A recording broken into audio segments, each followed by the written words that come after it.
محترم سامعین حضرات، سورۃ النساء کی ان آیات میں اللہ ملک العلام ذوالجلال والاکرام فرما رہے ہیں کہ تلک حدود اللہ، یہ اللہ کی حدود ہیں۔ وَمَن يُطِعِ اللَّهَ وَرَسُولَهُ، جو بھی اللہ اور اس کے رسول کی اطاعت کرے گا، جو بھی اللہ اور اس کے رسول کے حکم پر چلے گا، جو بھی اللہ اور اس کے رسول کا کہا مانے گا، جو بھی اللہ اور اس کے رسول کی فرما برداری کرے گا، یدخلہ جنات تجری من تحتها الانہار، تو اللہ اس آدمی کو ایسی جنتوں میں، ایسے باغوں میں داخل کر دے گا کہ جس کے نیچے سے نہریں گزرتی ہیں۔ خالدین فیہا، اور اللہ اس آدمی کو ان جنتوں میں ہمیشہ کے لیے داخل کرے گا۔ وَذَلِكَ الْفَوْزُ الْعَظِيمُ،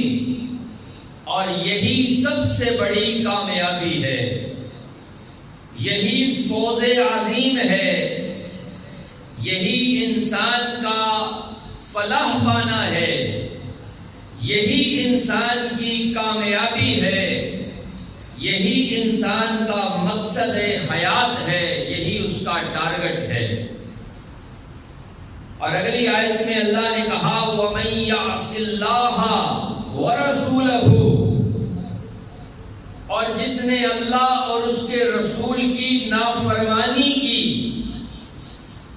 وَيَتَعَدَّ حُدُودَهُ، اور اس کی حدود سے آگے بڑھ گیا، اس کی حدود سے تجاوز کر گیا، اس کی حدود کو توڑ دیا، اس کا کہا نہ مانا، اس کی نافرمانی کر دی، اس کے پیچھے نہ چلا، یدخلہ نارا خالدا فیہا، تو اللہ ایسے آدمی کو جہنم کی آگ میں داخل کر دے گا اور وہ اس میں ہمیشہ رہے گا۔ وَلَهُ عَذَابٌ مُهِينٌ، اور اس آدمی کے لیے اس جہنم میں ذلیل کرنے والا، رسوا کرنے والا عذاب ہے۔ آیات کا مفہوم بڑا واضح ہے، یہ رب کائنات کا قرآن ہے، اور یہ بڑے اچھے انداز سے سمجھاتا ہے، ایک ایک چیز کی وضاحت کر دیتا ہے کہ اللہ اور اس کے رسول کی اطاعت کرنے سے جنت ملے گی، اور اللہ اور اس کے رسول کی نافرمانی کرنے سے انسان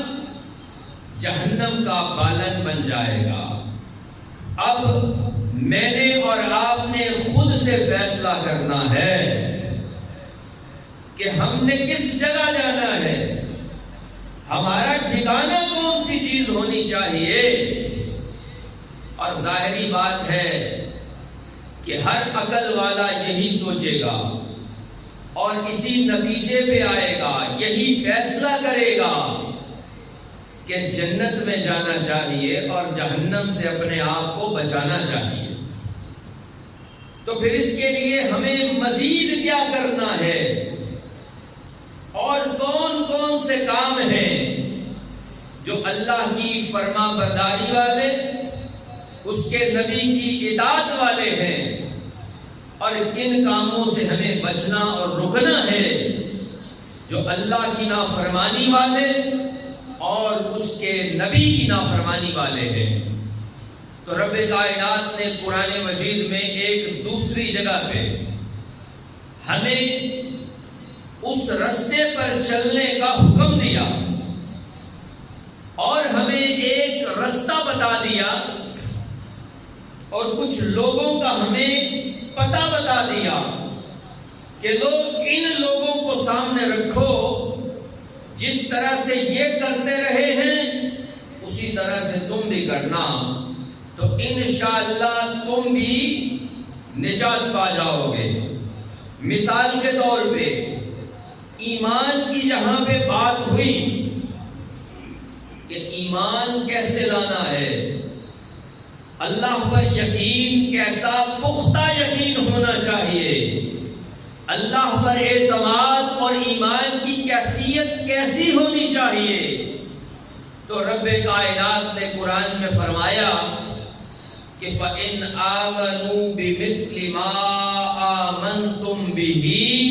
فَقَدِ اهْتَدَوْا۔ یہ نبی کے جو صحابہ ہیں، یہ ابو بکر، عمر، عثمان، علی،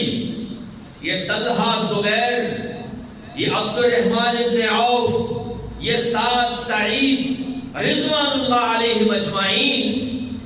ان جیسا ایمان لے آؤ، ان جیسا ایمان لاؤ گے فقط اہتدوا، ہدایت پا جاؤ گے، ہدایت کا راستہ تمہارے لیے کھل جائے گا اگر تمہارا ایمان ان جیسا ایمان ہوا۔ یعنی جو کچھ یہ کرتے ہیں اس طرح سے تم کر لو، تمہارے لیے تو معاملات بڑے آسان ہیں۔ ہاں لیکن ایک بات یاد رکھنا، ان کے رستے کو چھوڑ کے، نبی کے رستے کو چھوڑ کے کسی اور رستے کے پیچھے جاؤ گے تو اللہ کہتا ہے ہرگز ہرگز قبول نہیں کروں گا، اور قبول کرنا تو بڑے دور کی بات ہے، میں تمہیں جہنم کے اندر بھیج دوں گا۔ قرآن کہتا ہے، حضرات یہ ساری باتیں اس رب کائنات کی کتاب میں موجود ہیں۔ اللہ فرماتا ہے وَمَن يُشَاقِقِ الرَّسُولَ مِن بَعْدِ مَا تَبَيَّنَ لَهُ الْهُدَى وَيَتَّبِعْ غَيْرَ سَبِيلِ الْمُؤْمِنِينَ، فرمایا جو رسول کی مخالفت کرے، من بعد ما تبین لہ الہدی، بعد اس کے کہ اللہ نے اس کے لیے ہدایت واضح کر دی، رہنمائی دکھا دی، صراط مستقیم پہ اسے چلا دیا، اللہ کی طرف سے ایک واضح پیغام اس کے سامنے کھل کے آ گیا، اس سب کے باوجود بھی اگر کوئی وَمَن يُشَاقِقِ الرَّسُولَ، رسول کی مخالفت کرتا ہے، کیا مطلب؟ نبی کے رستے سے ہٹ کے کسی دوسرے رستے پر چل پڑتا ہے، نبی کی بات کو چھوڑ کے کسی اور کی بات کو ماننا شروع کر دیتا ہے، نبی کی سنت پہ چلنے کے علاوہ کسی اور کے طریقے کو اپنا لیتا ہے،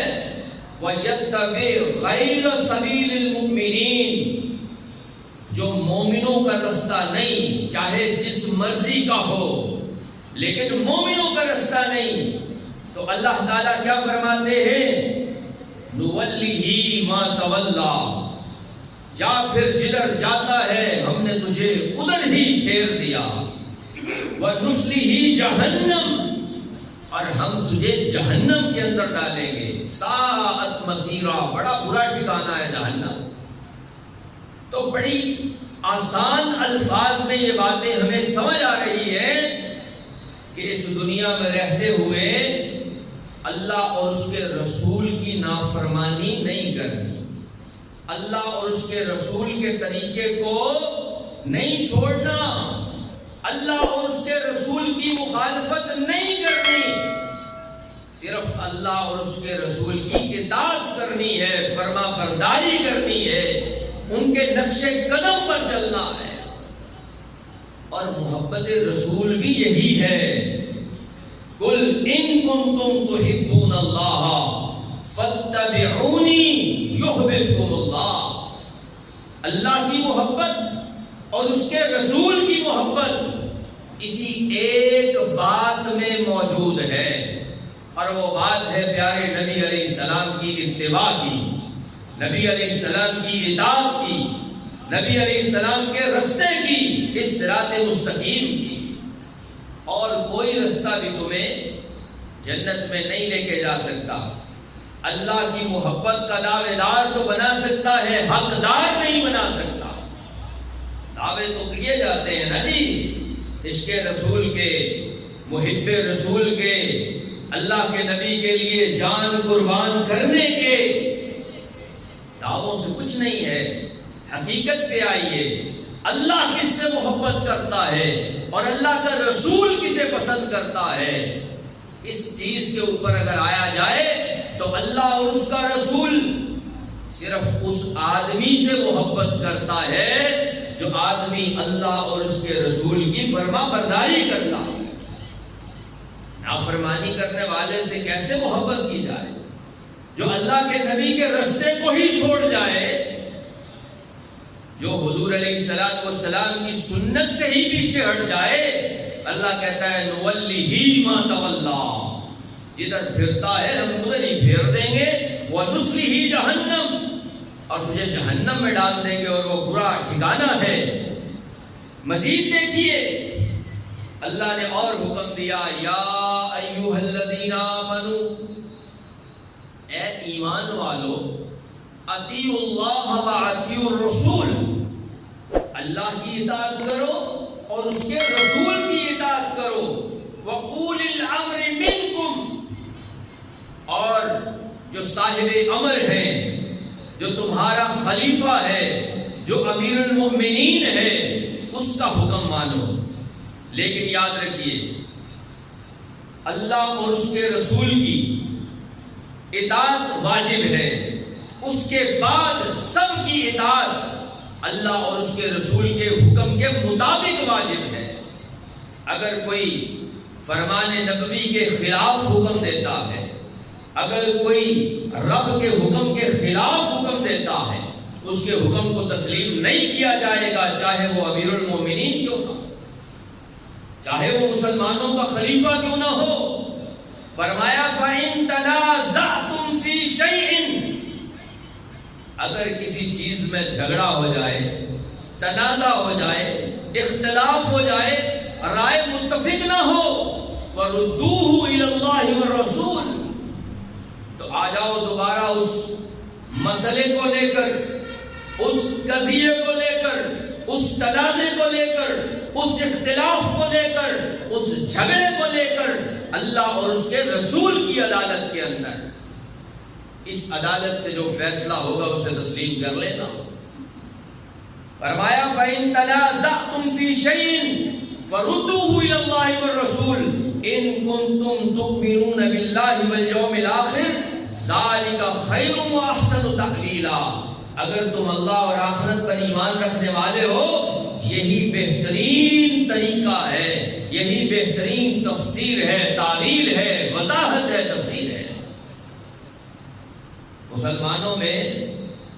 آج اختلافات موجود ہیں، کوئی مسلک کسی مسئلے کے بارے میں کوئی حکم دیتا ہے، کسی مسلک میں وہی مسئلہ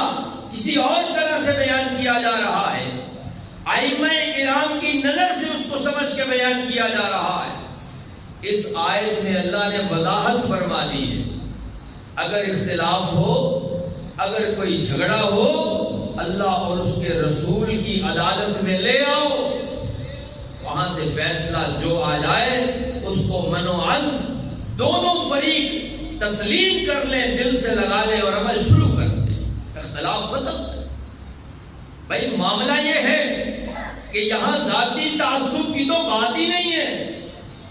یہاں کوئی رشتہ داری کا تو جھگڑا ہی نہیں ہے، وراثت کی تو تقسیم کا فیصلہ ہی نہیں ہے، یہاں تو مسئلہ صرف ایک ہے، صراط مستقیم پہ چلنے کا، محمدی رستے کا، کہ کون سا رستہ ہے جو جنت کی طرف لے کر جاتا ہے، اور وہ ایک ہی ہے، وَأَنَّ هَذَا صِرَاطِي مُسْتَقِيمًا فَاتَّبِعُوهُ وَلَا تَتَّبِعُوا السُّبُلَ مِنْكُمْ فَتَفَرَّقَ بِكُمْ عَنْ سَبِيلِهِ، فرمایا کہ یہ میرا سیدھا رستہ ہے، اس کی پیروی کرو، دوسرے رستوں کی پیروی نہ کرو، تمہیں سیدھے رستے سے بھٹکا دیں۔ حضرات، بڑی واضح باتیں، اور پیارے نبی جناب محمد رسول اللہ صلی اللہ علیہ وسلم نے فرمایا اوصیکم بتقوی اللہ، میں تمہیں وصیت کرتا ہوں اللہ سے ڈرنے کی، والسمع والطاعہ، اور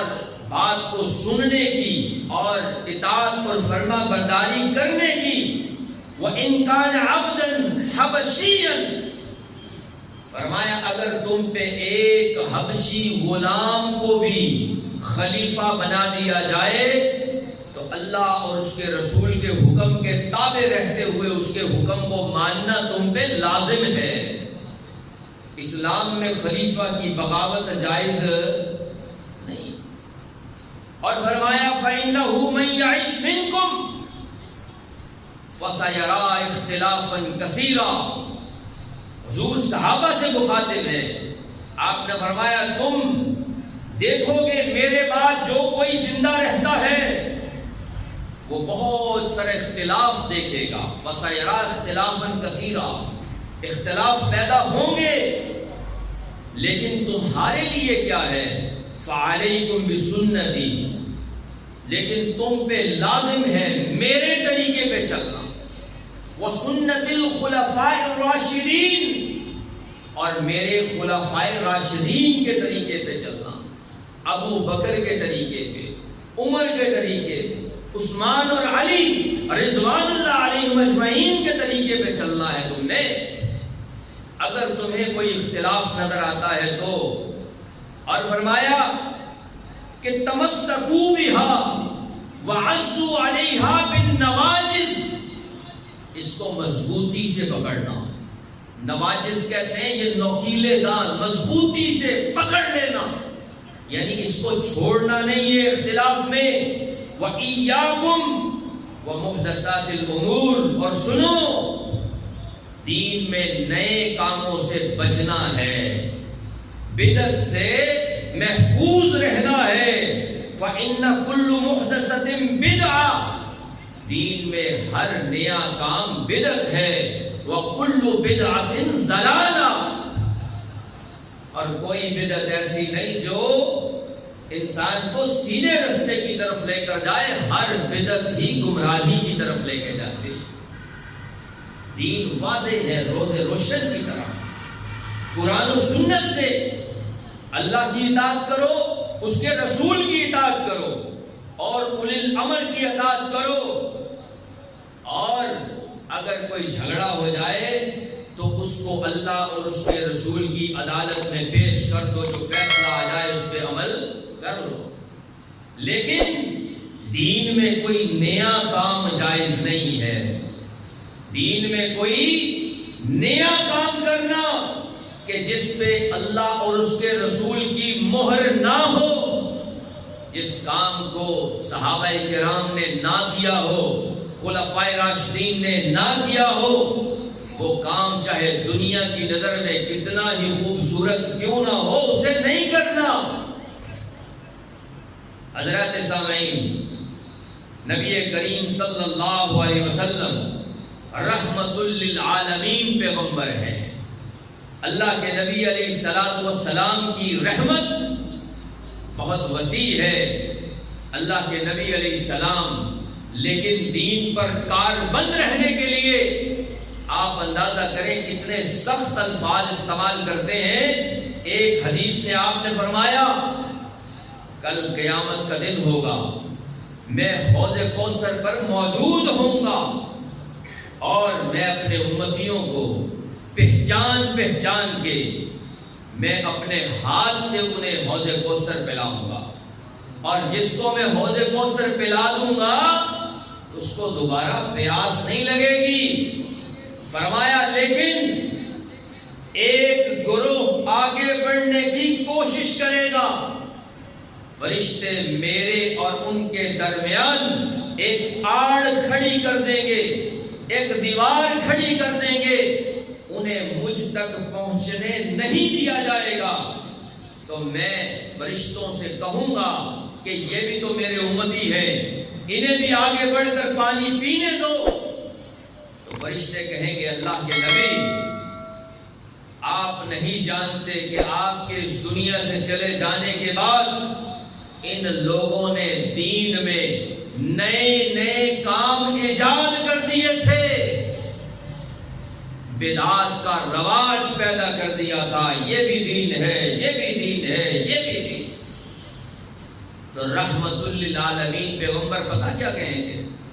اللہ کے نبی فرماتے ہیں میں کہوں گا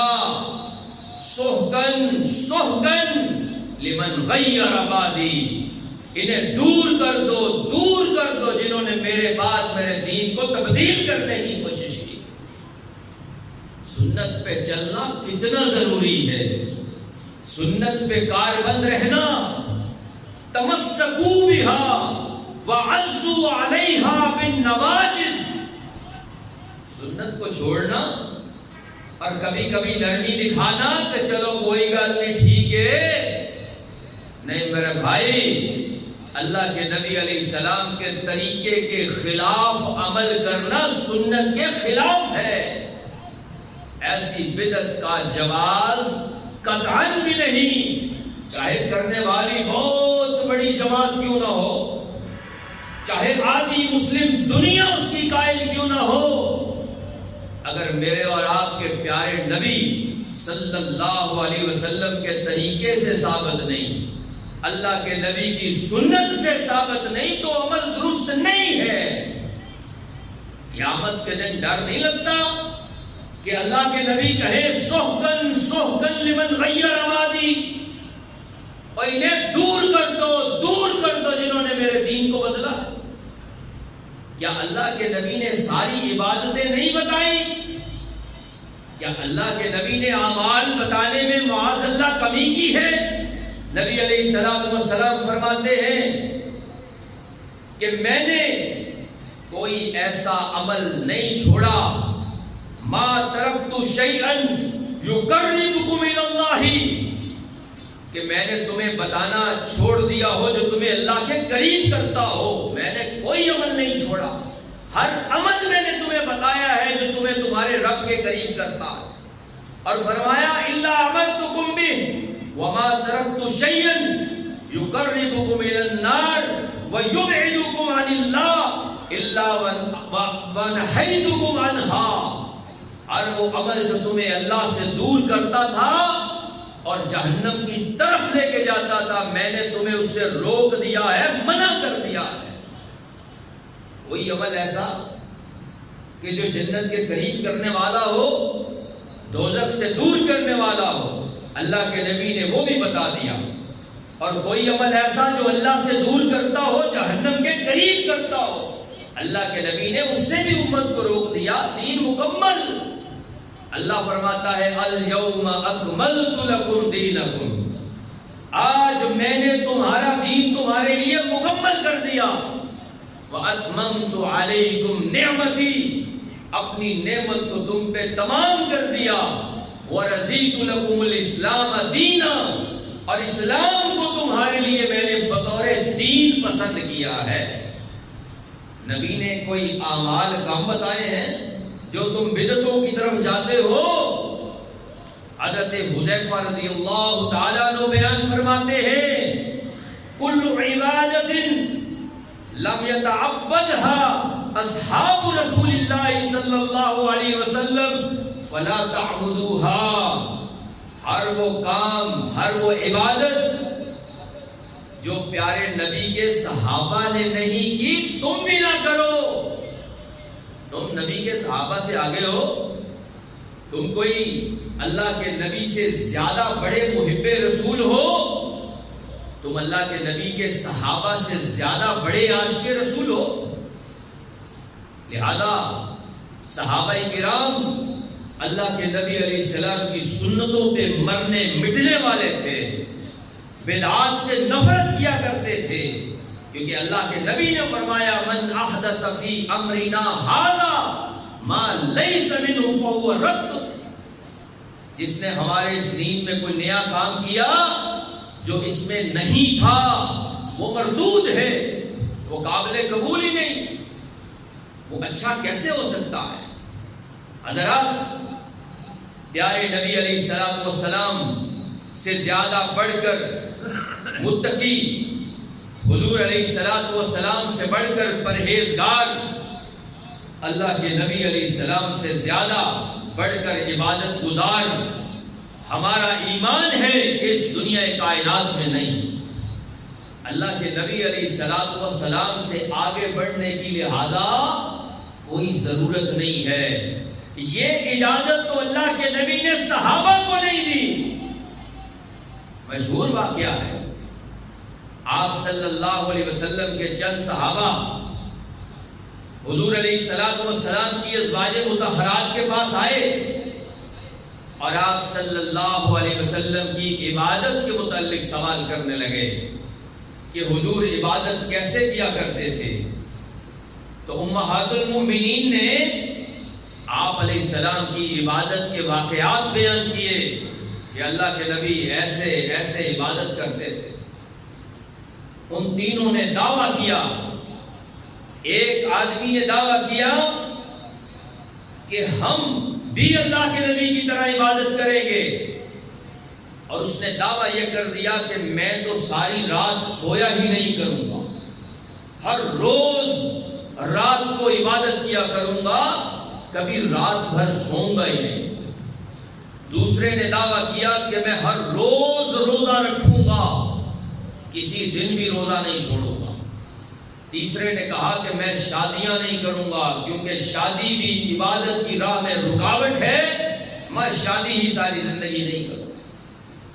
پیارے نبی علیہ السلام آئے، گھر میں تشریف لائے، ازواج مطہرات نے بتایا کہ اس طرح سے کچھ لوگ آئے اور انہوں نے یہ باتیں کی۔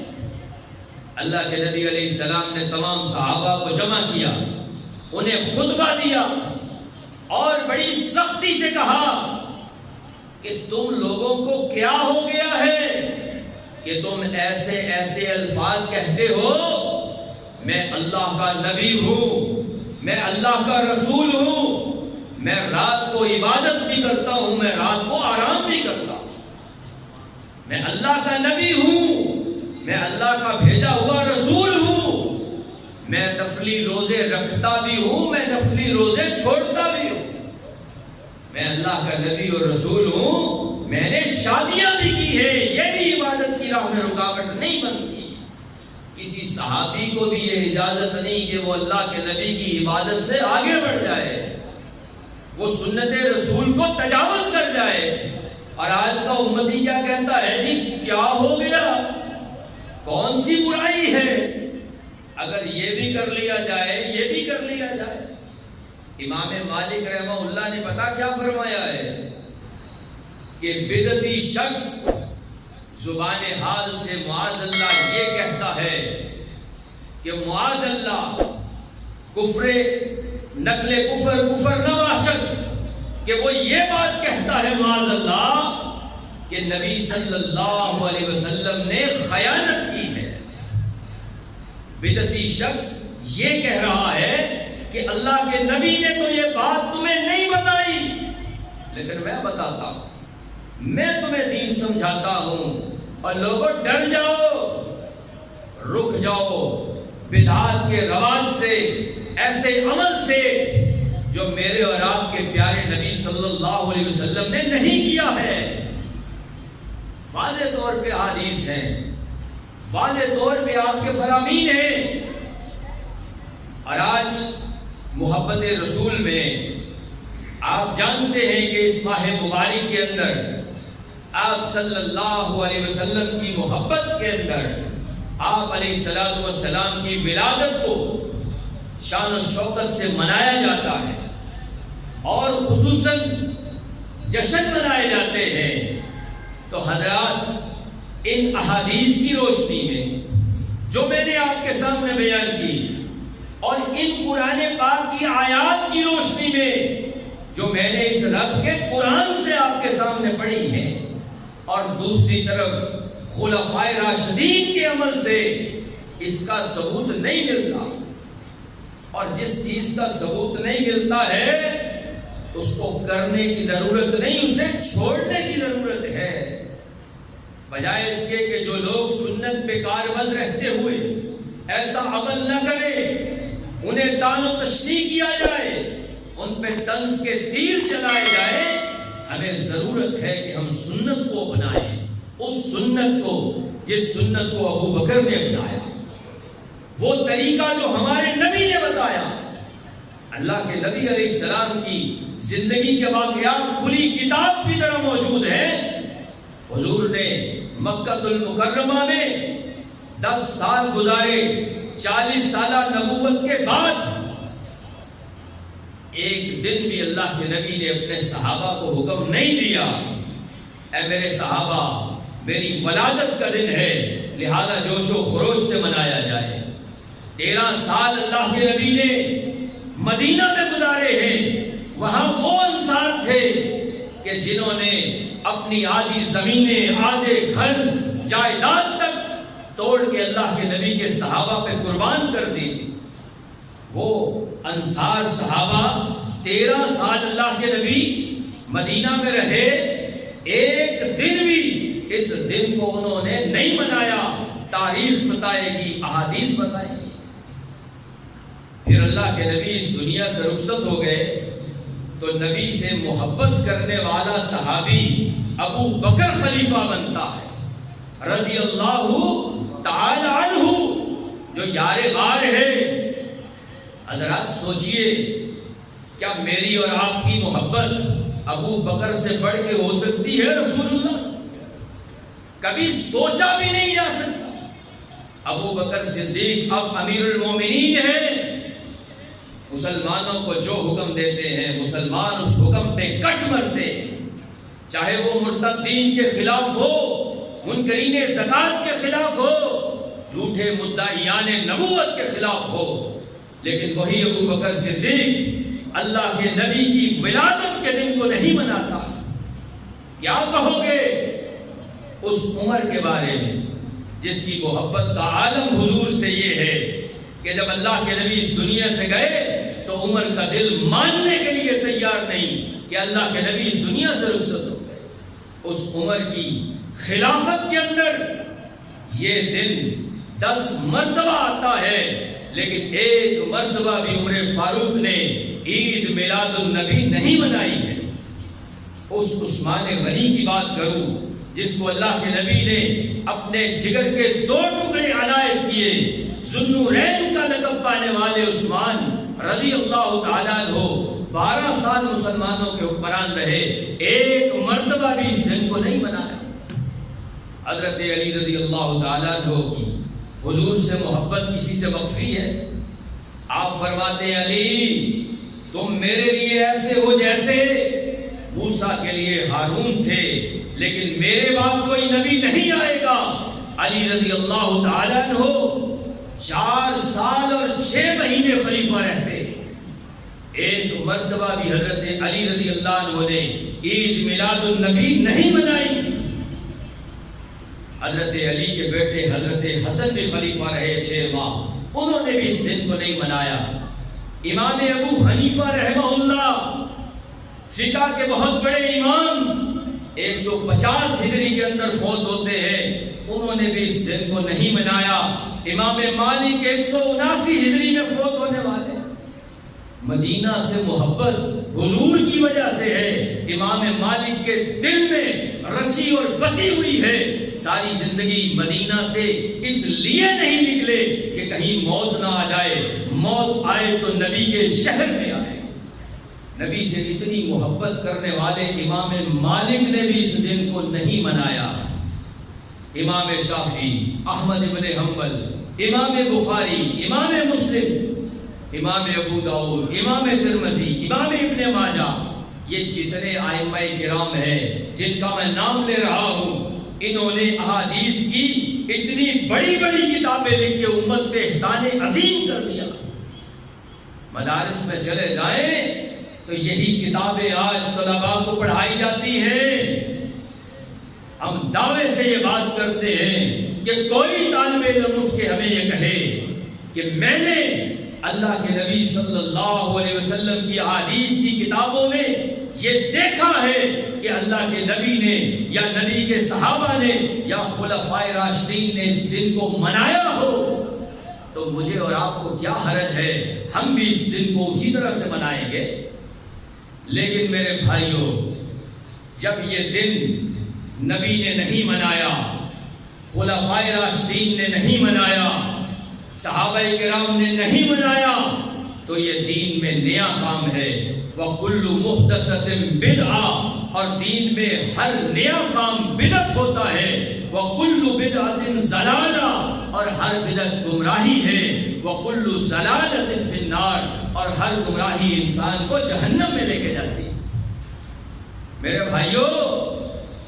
دین کو اسی طرح سمجھو جس طرح نبی صلی اللہ علیہ وسلم نے سمجھایا ہے۔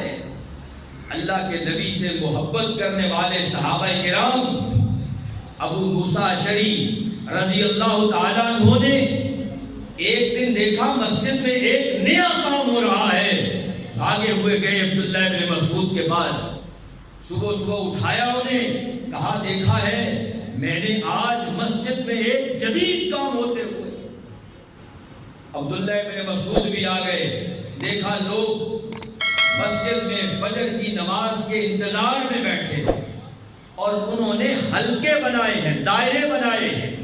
اور کنکریاں ہاتھ میں پکڑی،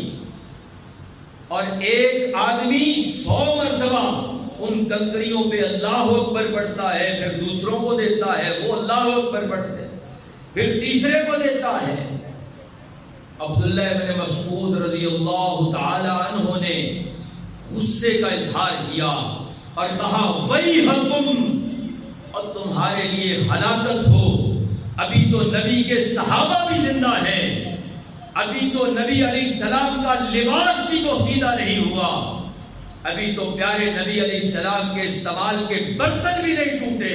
اور تم نے دین میں نیا کام شروع کر دیا۔ انہوں نے کہا عبداللہ ابن مسعود، ہم نے کون سا نیا کام شروع کر دیا، یہ اللہ اکبر ہی تو کہہ رہے ہیں۔ فرمایا نبی کا طریقہ نہیں ہے، نبی کی سنت نہیں ہے، نبی اور اس کے صحابہ انگلیوں پہ کہتے تھے، تم نے کنکریوں پہ شروع کر دیا ہے۔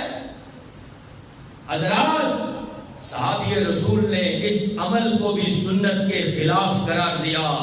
اور آج ہم اس نبی کے محبت اور عشق میں ایسے کام کریں جو اللہ اور اس کے رسول نے جس کی اجازت نہ دی ہو، تو حضرات یہ کیسے جائز ہو سکتے ہیں؟ لہذا انصاف کی بات ہے، فیصلے کی بات ہے، یہ معاملہ اختلافی ہے، اس معاملے کو اللہ اور اس کے رسول کی عدالت میں پیش کیا جائے، وہاں سے جو فیصلہ آتا ہے ہم اسے دل سے لگائیں، اگر وہاں سے اس کا انکار ثابت ہوتا ہے تو پھر رک جایا جائے، اور اگر وہاں سے کرنا ثابت ہوتا ہے تو اس عمل کو کیا جائے۔ اللہ مجھے اور آپ کو عمل کی توفیق عطا فرمائے۔ وآخر دعوانا ان الحمد للہ رب العالمین۔